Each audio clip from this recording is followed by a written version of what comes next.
God is shifting the season. అందుకే అంటాడు, do not faint.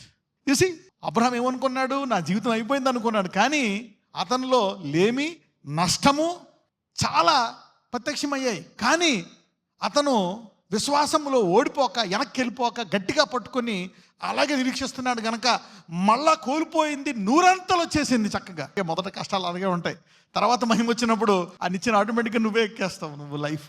ఈ రోజు నుంచి నీ జీవితంలో ఏదైతే ఉందో అవన్నీ నీ శరీరములో సంతోషము, సమాధానము, ఏదైతే ఇబ్బందికరంగా ఉందో క్రీస్తునందు దానికి వ్యతిరేకమైనది నీ జీవితంలో ప్రత్యక్షమవును గాక.